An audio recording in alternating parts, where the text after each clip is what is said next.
Welcome to the Very Merry Life podcast, unfiltered, unscripted, and always relatable as fuck.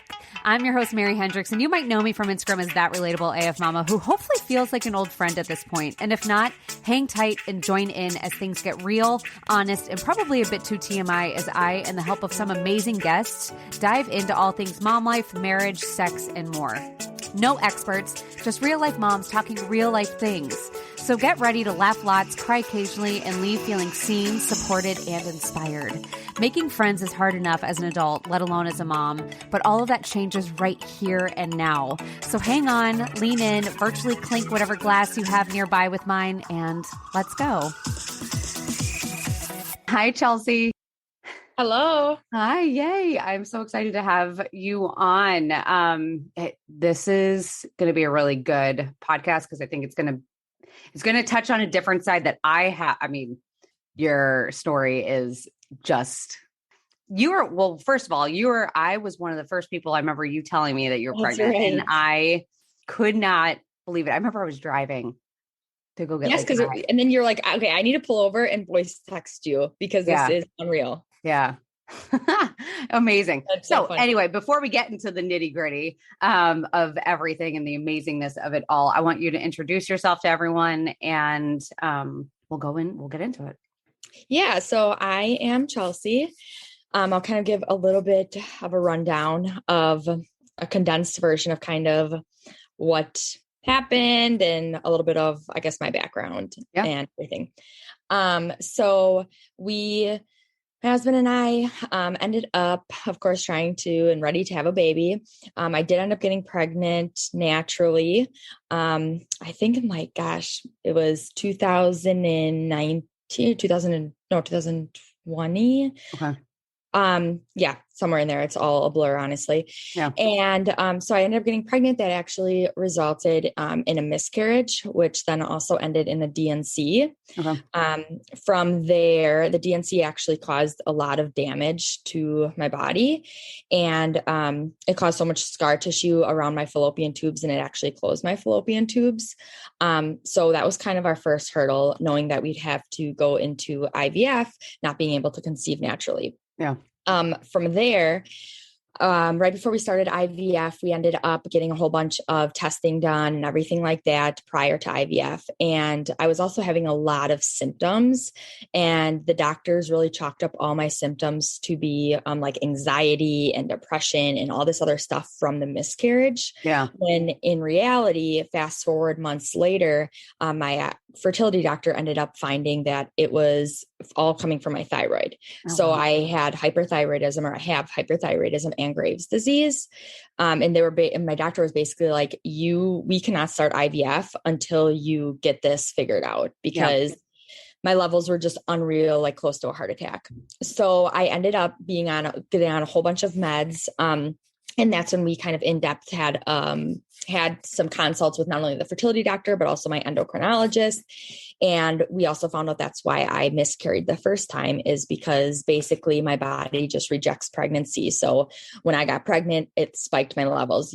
Your levels as a woman can go either way. They could remain stable. They could go to hypothyroidism or hyper. Yep. So between hyperthyroidism and Graves' disease, it was kind of a double negative. So basically, she had told me that just the chances of me being able to carry a baby was like 10%, because my body showed the first time it just can't handle pregnancy. Yeah. So that was kind of when we ended up getting to realizing, okay, like we got to think of other options here. We thought of adoption, and then looked into that actually and put in some money and got all the way to a home study and whatever. And then that's when surrogacy just ended up making more sense for us. Yeah. And from there, that's when we just dove into surrogacy. Thankfully, the amount of medication that I was on did allow us to create embryos, which once again, the doctor said that probably wouldn't be possible, but it showed that it was possible because we did create embryos, 6 of them. And I had posted on social media regarding looking for a surrogate, needing a surrogate. Yeah. And that was when I had just an abundance of women like flooding my inboxes. It was crazy. That was probably the first thing that kind of made our I guess, story go viral between Instagram and Facebook. We knew we couldn't go through an agency, surrogacy through an agency at this point, in life, I guess, is probably ranging from around 100 to 150,000 easily. Oh my God.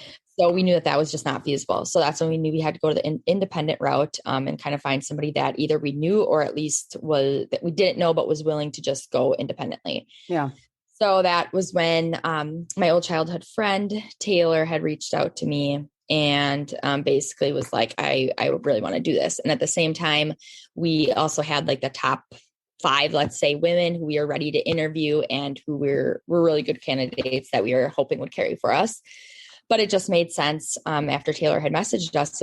It's somebody that we knew. I knew her lifestyle. Like, it just made sense. Yeah. I knew friendship was kind of the perfect match to for this to work out. So that's when we had gotten a surrogate. At the same time, I just couldn't accept the fact that I could never carry a baby.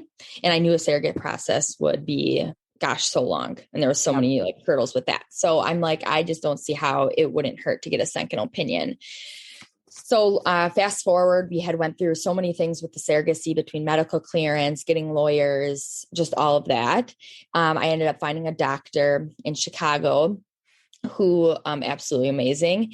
And I had just one consult with him and told him my situation, because doctors here actually in Wisconsin, my fertility clinic wouldn't let me carry. They said, no, we're not going to attempt to let you transfer an embryo, knowing that it's probably going to result in a miscarriage and the harm that it could do to your body. Yeah. So yeah, that's when I had a second opinion from this doctor. And he said, you know what, basically your body, your choice, you know what you're up against, but I think that it's worth a try. Yeah. So, yeah, that's when basically everything happened really fast. So, so when you went to this doctor and then you had 6 embryos, is that how many embryos you have left, or 6 total embryos that you had? I had 6 total. Okay. So it was crazy when it got to the point with that doctor where he was like, yeah, let's do it. The one scare was I was on so many heavy meds that he even said, when you become pregnant, you need to stop these meds. Yeah. So the problem is your levels could be stable up until pregnancy, but and then they drop. But once you get pregnant, you need to stop the meds cold turkey, and like your body's going to spike. And then, and I think I remember you saying this, that they decided to take, so embryos, I know from my friends that have done IVF, are graded on a schedule, or it's graded like a scale. On a scale. And so and you said you put the lowest grade? Yeah. So it was really crazy. That was also just interesting. So we had 6 embryos at our clinic here. And then once I realized, first I talked to our surrogate, I'm like, hey, this is a situation. Yeah. I could possibly transfer an embryo next month, and your transfer is in 2 months. Like, are you cool with it? Blah, blah, blah. And that was when I was like, okay, well, now we're left with making the decision, how many embryos do we transfer? Because those that go through IVF and change clinics, transferring an embryo is very expensive. Yeah. So then you have to ask yourself how many. So basically I was like, you know what, let's split them up 3 and 3, keep 3 for our surrogate, 3.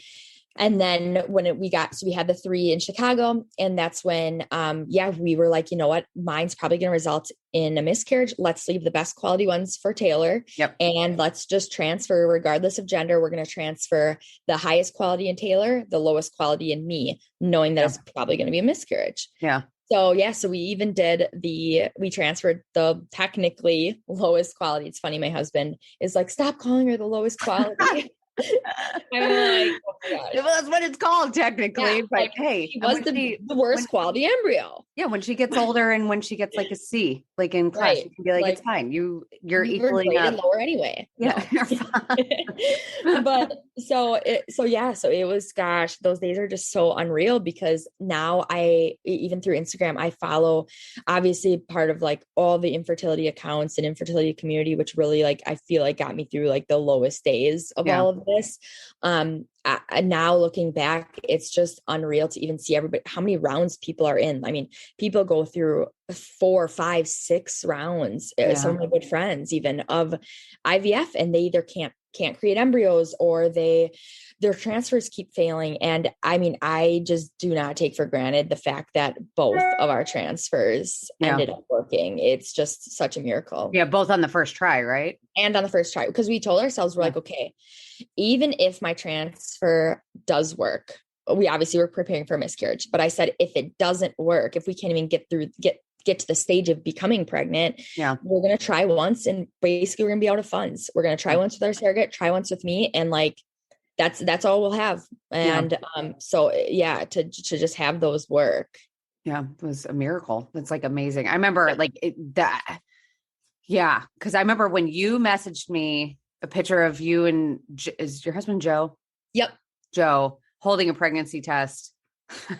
I remember, like I said, I was driving and I pulled over and I realized that I thought you were saying that your surrogate was pregnant. Yep. And then I was like, wait, what?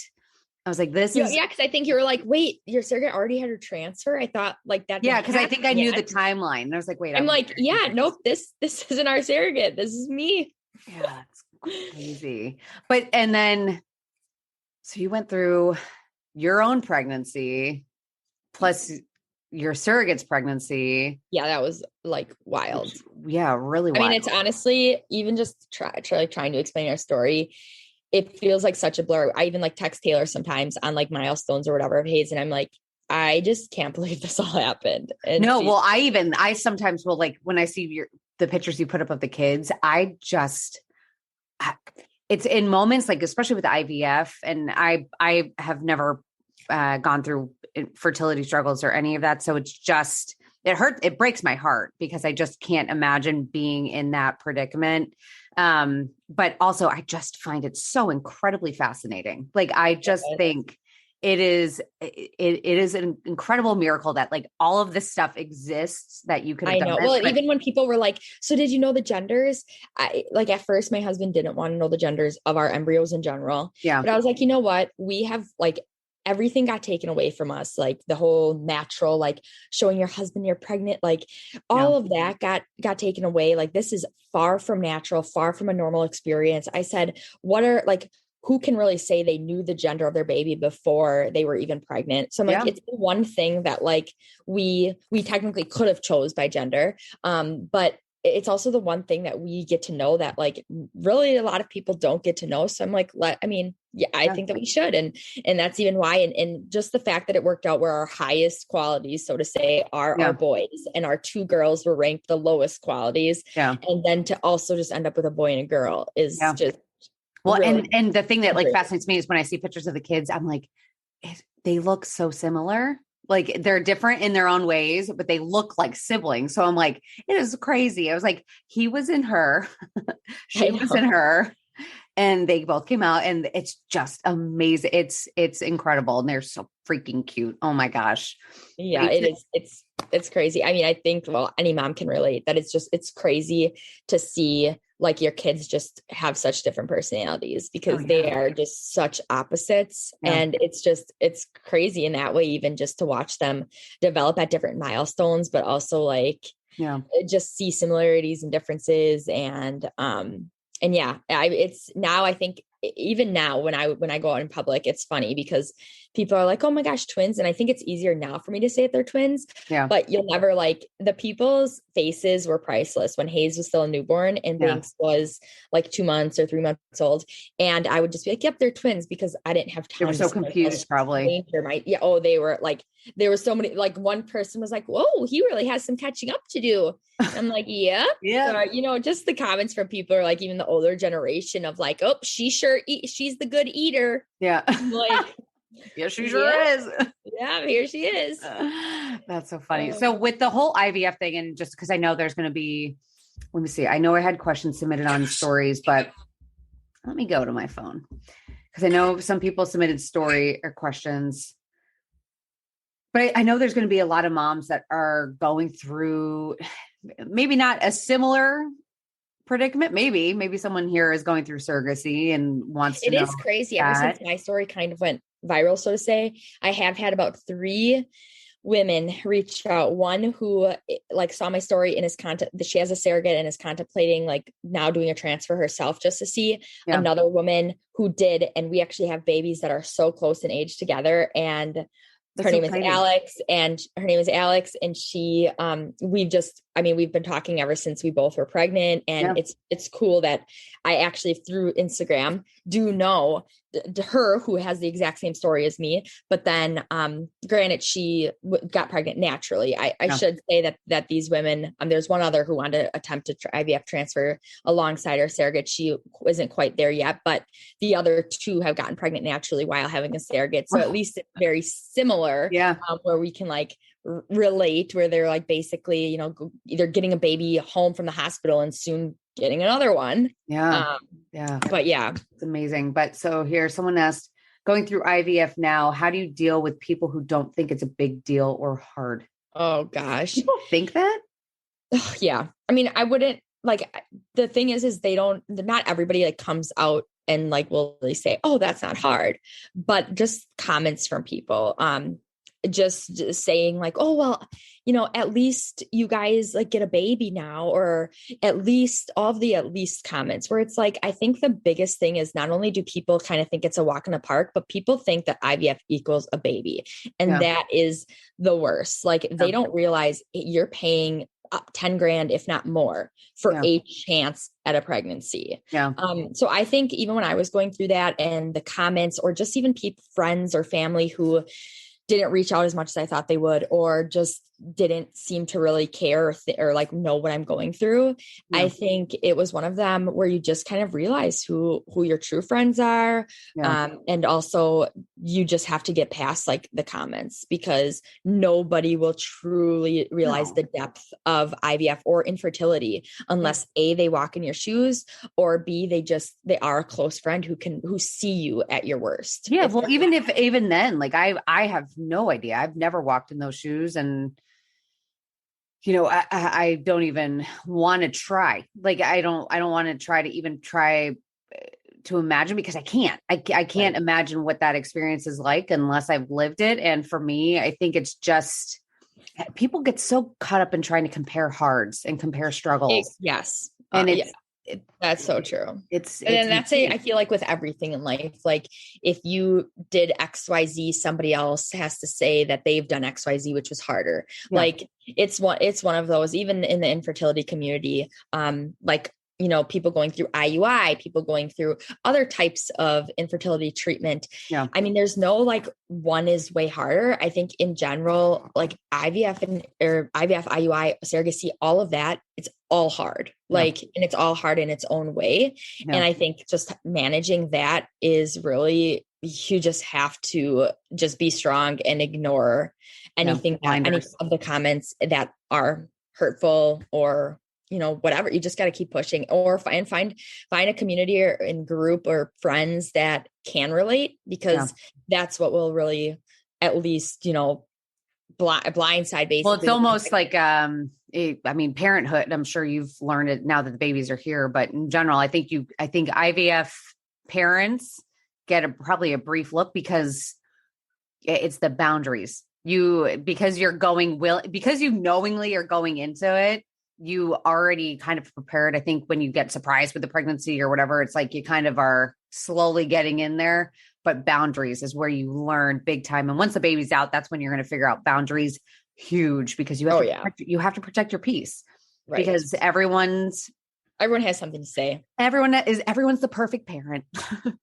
Has something to say, and they're not the parent. And they don't know, they're not in your household, they don't see. So it's just one of those things where you have to like keep blinders up. And just kind of, you know, just keep going and walk around, just keep your eyes forward and just, you know, focus on what's in front of you, and that's it. Right. And just lean on the people that will support you. And you understand, and not even understand. You don't even have to understand as a good friend. You just have to be there. Listen. Yeah. That's like the biggest thing. That's why I always say that. I'm like, sometimes I'm not very good at giving advice, because advice is so, Because people come to you, friends come to you for advice, and it's experiences I haven't lived. So I don't want to give advice because what I would do might be different than what someone else would do. So I hate doing that. But instead I'm like, I'll listen. Right. I'll Like, sit hey, and I'm I'll here. listen all day, but I don't want to give advice because what I might say might not work. And it makes no sense for me to offer that. So, and I think listening is sometimes just like the biggest thing, just knowing that someone's like hearing you. Yep. I agree. And that's it. Another one question is, what's your relationship now with your surrogate? It's honestly just about the same. I will say, of course, when she was pregnant, we were much closer. I mean, naturally, we were texting every day, talking all the time, getting together with our families. But that was also just because of she understands, and I as well wanted to be as close as to that baby and as close to Hayes as possible. And I always wanted to also be sure that although I was pregnant when she was pregnant, Banks, who I was carrying, was not like more important than the baby that she was caring for us. So I think naturally we were obviously just way closer. We saw each other more or whatever. Now we're kind of just back to how we used to be even before the surrogacy. I mean, we'll always be close and we'll always love our family, of course, and whatever, but we're kind of the same now. We're close. We talk here and there. We're just like a normal friendship. There's no obligation of her like needing to see Hayes or us needing to get together. It's just more of when life I should say with life. She's got 2 kids. We've got 2 kids now. So it's just normal. How was she after Hayes was born?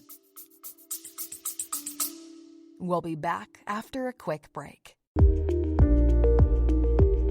Eye-Opening Moments podcasts are real-life stories of adversity, encounters, and perspectives.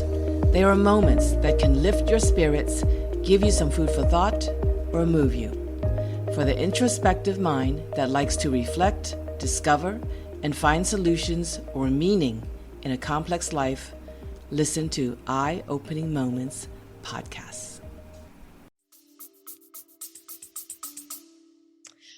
In what way? Like mentally herself or like mentally, emotionally? She was good. She had a very traumatic birth experience, which a lot of people had read on our shared Instagram page.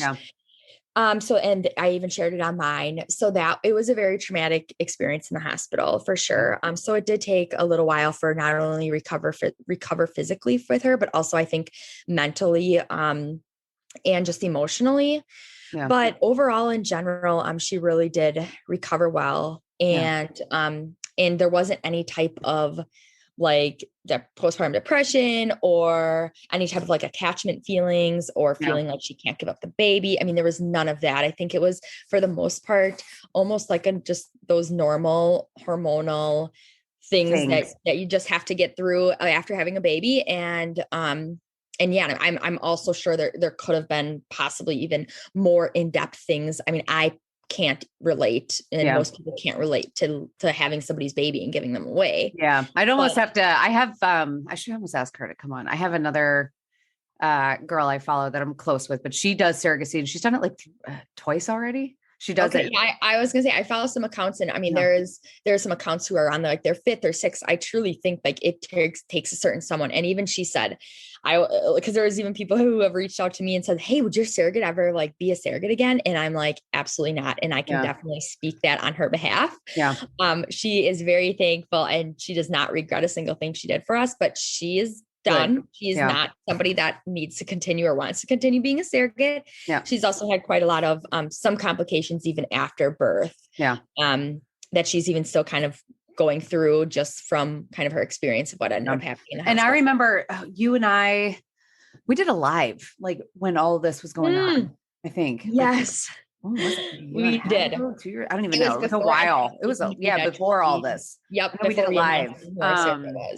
But so I remember you saying, so there were rules, not rules, but like I think legal things that you had to make sure were in place with finding a surrogate. So she had to be done. For sure. Yep. So I should say they recommend the surrogate being done having kids of their own.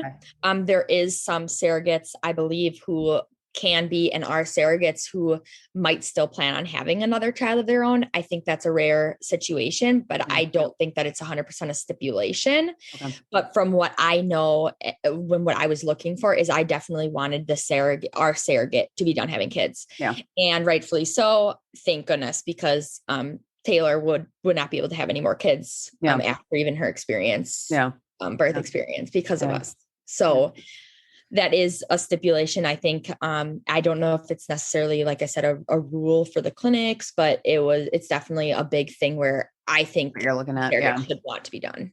Yeah. Because I mean, God forbid, you don't want that weighing on your shoulders. Right. And then legally, I mean, I know you had to go through the whole, oh my gosh, yes. Like, and Wisconsin have a weird adoption process. Honestly, I mean, we had to have a pre-birth order, court hearing. I mean, we had to go hop on. Thankfully, it was during COVID, so we could do it all via Zoom. Yeah. But yeah, it was intense. Yeah. And how about after he was born? Did you have to go through legal stuff after that? Yeah. So gosh, after he was born, we still had to, wait for the birth certificate. We had to send final documents to our lawyer just to obviously prove his birth and do a couple things like that. But for the most part, it was pretty smooth sailing after birth. Thankfully we had all of our ducks in a row beforehand. So it didn't seem to be too crazy. Like I said, it just thinking about it, it honestly feels like a blur because we had a newborn, and then on top of having which I was just thinking, like, so what did you do when you went to the hospital? Do you have family? Obviously, I'm assuming that. So I mean, my parents have just been the biggest blessing. I mean, I don't know what we'd do without my parents, but my parent, right from day one, we talked about like, hey, like when Hayes is going to be born, we're going to have a newborn. And so my mom stayed at our house, took care of Banks, of course, when we were gone. Thankfully, to the hospital stay, we were in the hospital longer with Banks, but we had just had a newborn. So we told the hospital after Hayes was born, like, hey, we want to get out of here as soon as possible. Like, we know what we're doing at this point.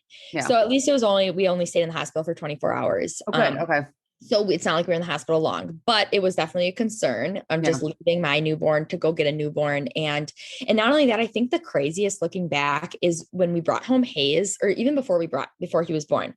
After Banks was born, I still had to do weekly appointments with Taylor for Hayes. Yeah. And granted, she would have totally understood if I was like, hey, like, you're going to have to do this appointment alone.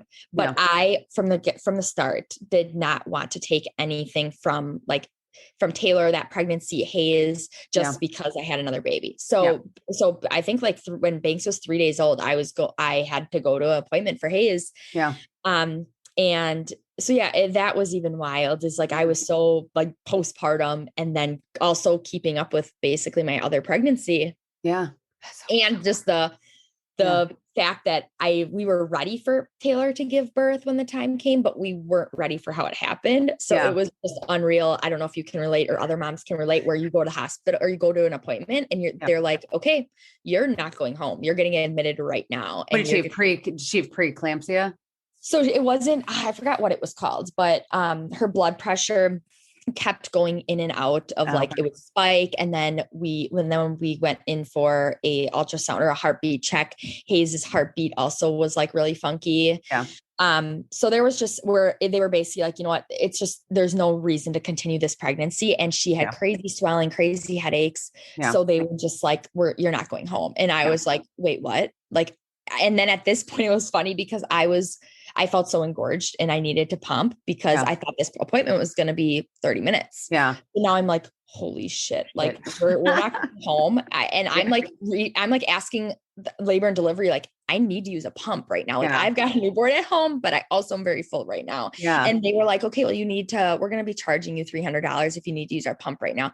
It was a whole fiasco, but I was like, it was just wild. And I'm like texting my mom and my husband being like, I'm not coming home. Like, you need to get everything ready for Banks. Yeah. You need to do this and that. You need to pack our bags. Oh my God. And it was. And how was it coming home with like, so you had Banks and then you bring home Hayes.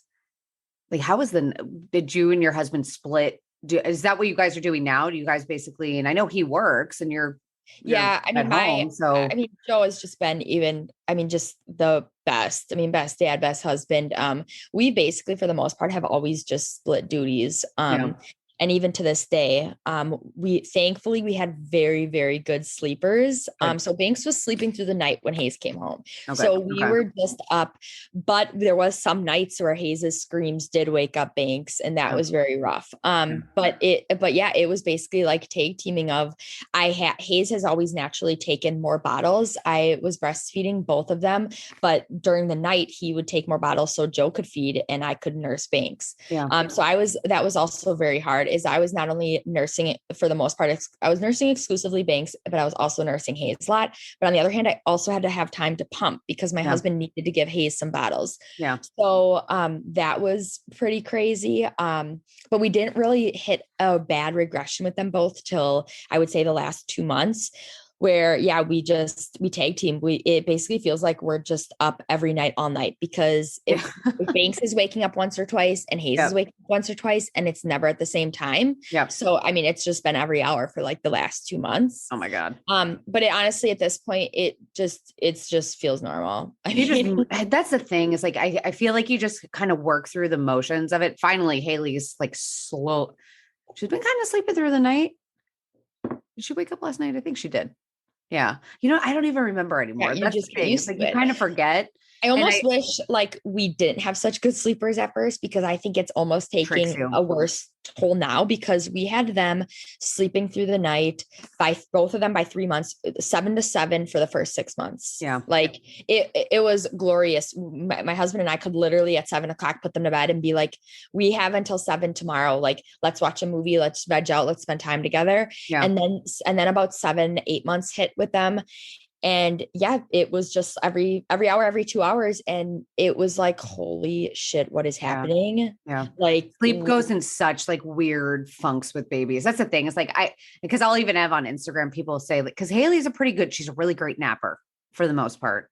But with nighttime, it's just spotty. And I'll get people saying like, how do you do naps or things like that? And I'm like, I was like, but she's napping for me right now, but who's to say in next month she's going to be exactly. I mean, same. So it just up until Banks is 9 months. So up until 7.5 months, she was sleeping 7 to 7.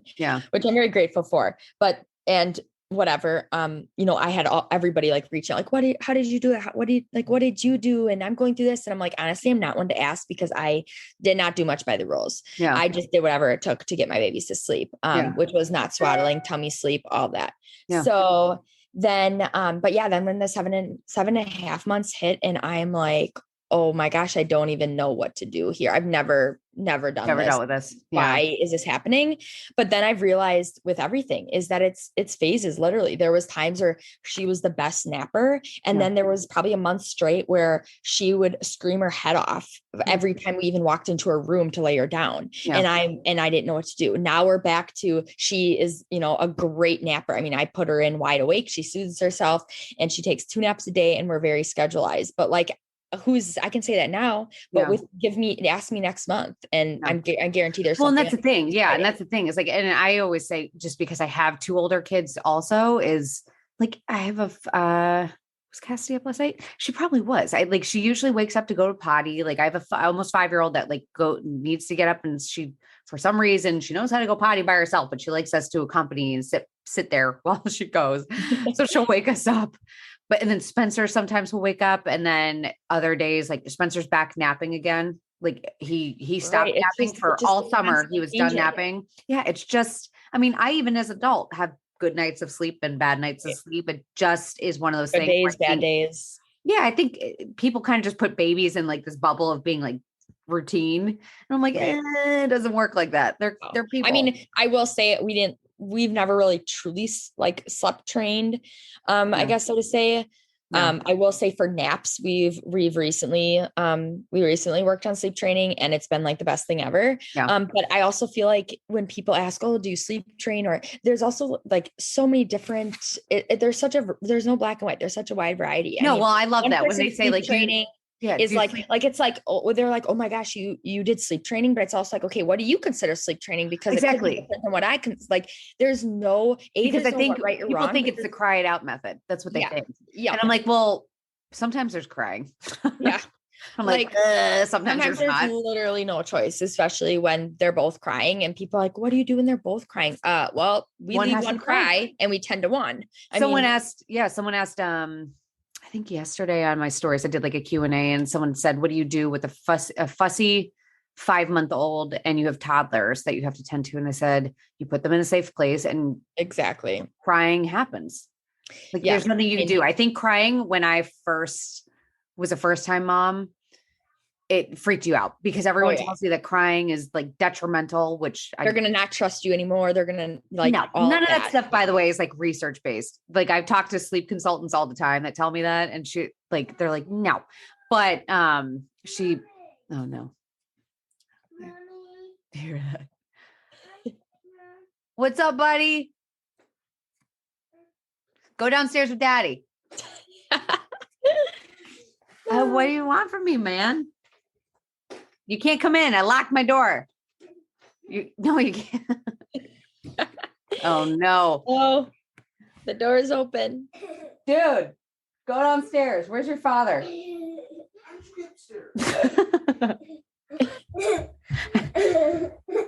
Hold on. I don't know. Where'd he go? You're like a chimpanzee who escaped from the zoo. This is your future. Right? At least now I can say, don't keep the babies downstairs. Yeah. That's all fun. It's all fun. Well, okay. So we'll wrap things up because I think your story is amazing. And I can only encourage people so much who are listening. Let me close my door. Hold on. Let's see. I live in a madhouse. Okay. So encouraging, like in wrapping up and just encouraging people with your story, I encourage everyone to go to your page just because I think your story it's hope filled. I mean, you started at a place before I knew you, before all of this happened, when everything was so up in the air and you had so many unknowns. Like there were so many unknowns and things that you know. I know. Well, it's just crazy that we went from literally not knowing if we'd ever become parents to just getting 2 babies. Yeah. And going through like a loss, and that in itself is awful. And I'm so sorry for that. Like that's awful. And I think from my end, like when I hear these stories, the thing that I want to learn from these stories, because like I said, I haven't walked in these shoes and I haven't, experienced similar, but like from someone on your end to someone on my end, what is something like I can do better? Like if I have a friend that's going through a similar scenario of whether it's loss or IVF, like what's a way that I can support them? What's a way that I can like talk to them or hear them? Like, cause I know people post like things that are like, it was meant to be, like the things that people say to you, or like it was meant to be, or as God's plan, or just trust God's plan. Yeah. I think honestly, that's the worst thing you could possibly say to anybody. I honestly, I mean, you don't need to like relate or walk through like anything that somebody else has gone through. I think the most important, and even what I've learned, is just somebody who checks in, like the friends that have texted me when I was going through everything. And it's like, hey, I can't imagine what you're going through. And I don't have the right words to say, and I don't know what to say, but just know that I'm here and I'm here for you, and you can vent, you can, cry on my shoulder. I'm here for you to talk to at any time. I'm only a phone call away. Like just saying things like that is honestly the best. Whenever you think that you don't say enough, that is almost when it is best, of just admitting, I don't know what to say right now. I mean, I feel like I've been through a lot, but I've got friends who have been through even a whole different type of like pain or loss or struggles or whatever in their life where I can't relate to. And there's times that I've even reached out and is like, I have no idea the right words even to say in this situation, but I'm here, I'm thinking of you. And really that's what I've learned is best. I mean, and if you know where they live, even just, dropping off a meal. I mean, I had people be like, hey, I don't need to come in, but we dropped you off a meal or whatever. Just little gestures like that go a long way for sure of just thinking of them. Yeah. I think that's what I'm learning is just You don't have to say a lot. just stay quiet. Cause I think of it as a random text saying like, I'm thinking about you, sending you so much love. Yeah. That's it. Just knowing that, hey, that person is thinking of our situation. They can't relate, but that's okay. Yeah. Yeah. Nope. Someone's crying. There you go. It's always crying. Well, yay. I am so glad that you decided to come on. Cause you're, like I said, your story is like one that I whenever I have any type of like anyone message me on Instagram that is going through anything like that, there is so many, like, I know so many moms that have gone through IVF, but like, I know there are people that are probably going through surrogacy, and I know that you would be an excellent resource. Yeah. No, I appreciate you taking the time and having me on. And I don't know what the future holds for our family, but do you think you'll do it? I mean, you have embryos. Yeah, it is a very weird thing. Even those that have stored embryos can relate, where I know we won't discard them. But I also can't foresee not trying to use anymore. But it's obviously with the financial burden and everything like that. But I don't know what the future holds. We're giving ourselves a little time, but I would love more kids. So we'll see. But whole slew. Yep. Of babies. You never know. Yeah. I had 2 nights ago, I had another mom on, and she has twins through IVF, identical twins. And then she got pregnant naturally, like unexpectedly, so she has 3 kids under the age of, I think she had 3 kids under the age of 2. Holy cow. Cause she just did not expect it. I hear a lot of that, like a lot of IVF stories where like, they just had no clue that they would be able to conceive naturally. But she was saying, like that's a lot of people's go-to to people is like, you never know what could happen in the future. And I'm like, no, like my tubes are closed. I can't literally get pregnant, but it's, I mean, you do hear of those success stories and the crazy miracle stories, and it's awesome. It's not for everybody. Yeah, no. And and so she has embryos, because I think she has a good amount of embryos, but she was like, I don't know. She said that is something that no one talks about. I mean, it literally weighs on my mind almost every day. Especially because we pay on them monthly. We pay on them for 2 clinic storages every month, and obviously those bills we would love to get rid of. So I mean, I don't think we would never discard them. I think our other option would be donating to a family, which I'm definitely all for. Because naturally, I mean, we would definitely not try to have 4 more kids. But I'm glad that we have options, but it's also options where it weighs. It's weird. Yeah. That's what she said. She said, and I think especially knowing the genders, it makes it even harder. Like to know we've got 3 boys left and 1 girl. It's just, it's a weird thing. Yeah. Yeah. And that's what she said. She was like, she said, I don't think anyone's ever talked about like it's like, what you said, a weight. Like, it's just a weight of like constantly think about what to do with these frozen. That you've created. And I feel especially because you know what they turn into. I think that's where it's like, it's hard because it's hard to not probably imagine Banks and Hayes. Right. Like even our worst quality, look what she do.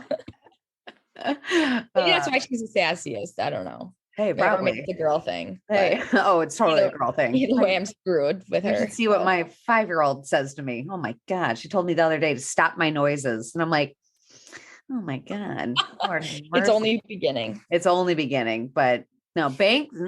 I told you, didn't I message you? And I said, Banks is going places. Like she is going to be a force to be reckoned with. I had to fill out paperwork like a couple weeks ago.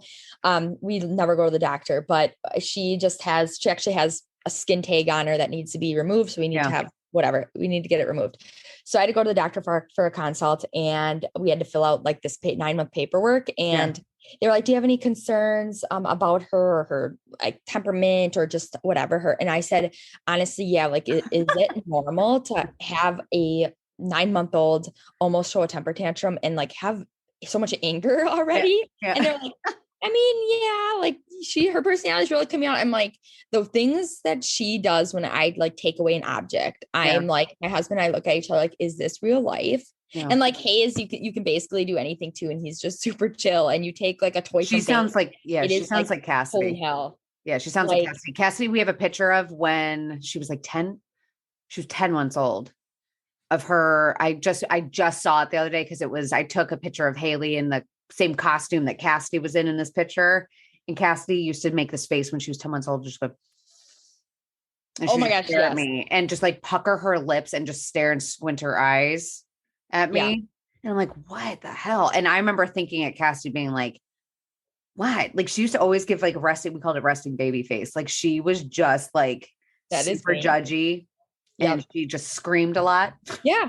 Like the top of her lungs. And it should go from 0 to 10, but also 10 to 0. But I'm like, is this like normal? Yeah, It's funny because I was also the parent that I'm like, no screens, no this or that. And it's like when I take something away and she's like, wah, and screams her, I'm like, fine, screw it, take it. Like, I need to tend to your brother. I don't care anymore. And Joe's like, did you just give it to her? I'm like, I don't even care. If it like shuts her up for a minute, but I just can't believe the attitude. Yeah. Well, that's like the first real look. My mom is like, this is kind of what you get. You know, she's like, she is a mini you for sure. She's like, I can't even handle how much she resembles you. I'm like, okay, I'm in big trouble. Like big trouble. And he's just so chill. I'm like, I think this is a boy thing, but it like, totally is. It's just, he's never shown like an ounce of like attitude. And by like 5 months, she was like off the wall. I'm like, holy cow. But it might even out because then Cassidy like starts to stabilize and then Spencer starts to tick up a notch. So you never know, but they're so close in age. I keep forgetting that they're like 6 weeks apart. Yeah. It's crazy. I think the hardest part of it is the fact that when we enter or when we leave a bad stage with Banks and we that you're getting into it again, we finally like can breathe. It's like, boom, like we left our first, like after she popped her first 2 teeth, it was like hell on earth. And then now Hayes is teething and I am like, he's not much of like I don't know, like a screamer or like, but he definitely is more of like the sad cry. Yeah. Or like when Banks cries, it's more of like a scream. Yeah. Hayes is like, oh, okay, I feel bad for you. No. So he is like, he's going through teething right now. And I'm like, now we've got 2 teething babies and it's just like back to back. Yeah. That's the only thing is like, I'm like, can they just do like the hardships together? I know. Be over it. They probably will once they hit like a year. Like I hear a year gets better. Will. I don't know. Is that true? Do things get better when they hit a year or you get like a sweet spot. I feel like there's a sweet spot between a year and like 18 months. Okay. And then they enter the 2s, the terrible 2s. I don't really think about it. Terrible 2s feel terrible because you're in them. And especially if it's your first time, you're going to think it's easy terrible. To say, oh, terrible 2s. Like, and then when you get to 3, then you're going to be like 2s were a breeze. And when you get to 4s, you're going to be like, fuck my life. 3s and 2s were easy. And then when you get to 5, you just sit back and get yelled at and told to shut up essentially by your 5-year-old. And you're like, what happened? I don't know. I don't think I don't think it ever gets easier. That's the thing. I think that's like the biggest myth is that it doesn't get easier. It just changes and you're just going to adapt. So like your heart is now going to get different. The heart just changes. So it's, I don't know. You kind of just have to roll with it. I think that's the big, like you said, like we started off as like the perfect, I will never do this A, B, and C before we have kids. And then when you do, that's seriously what I probably love. Like, first of all, your reels and just in general, your account freaking cracks me up. And I even will sit in bed and like show Joe and I'm like dying laughing. He doesn't really get the humor of anything. So whatever, but I just die laughing, but it's just also true. I mean, you just roll with it. I think you just have to roll with it. You do what you can to basically survive. And like, if giving them something will give you 10 minutes of peace for a second, like, so be it. Yeah. Well, that's how I view it. I mean, either you can drive yourself crazy and, stick to your plan, which by all means, go for it. But I'd much rather be a happier mom by allowing the little things that people say are not great. Right. So I can like be happy and then they're going to be happy. Like if I'm happy, they're happy. All starts with us. So whatever you got to do to find the peace in you is important. Yep. But yay. Okay. Well, then let's wrap this up. So tell everyone where they can find you and then, Yeah, so I should say, so my Instagram is, I think you've tagged it, but it's at Neubauer Chels. And on that in the bio is actually mine and my surrogates combined page, Macon_baby_N, I believe it is. Yeah. But that kind of shows just our step-by-step walkthrough process. I don't post much on it anymore. I kind of have been wanting to go back to it though, and like share more in depth, like just the experience of surrogacy. But basically anybody going through surrogacy or a similar situation or whatever can really reference that page of what it's kind of like to go through an independent surrogate journey and the steps that we went through. So I kind of share on there, like I said, more of our experience. Now my main page is basically just a whole lot of baby and cute baby outfits and stuff like that. Random, but anybody can feel free to reach out to me, and I'd be happy to be kind of a resource and just here for anybody going through this. Awesome. And as always, I'll always tag her account below in the description of the episode. But yay. Thank you. Awesome. Thanks so much for having me, Mary. Of course. Good talking to you. Yay. Always. Another episode down and way more to go. But thank you so much for listening. If you enjoyed this episode and you would like to help support this podcast, I would love for you to subscribe. I'd love for you to share it with others and post about it on your own social media, or leave a rating and review. I cannot tell you how helpful and how appreciated those things are for me. Of course, to catch all the latest from me, you can follow me over on Instagram at The Very Merry Life, over on TikTok, The Very Merry Life. And even if you wanted to check out my monthly newsletter, you can do so by subscribing over at theverymerrylife.com. I'll see you next week. Stay tuned for more honest, raw, real chit chat. I have some amazing moms lined up coming on, and shit's going to get fun. So buckle up, Buttercup. It's going to be good.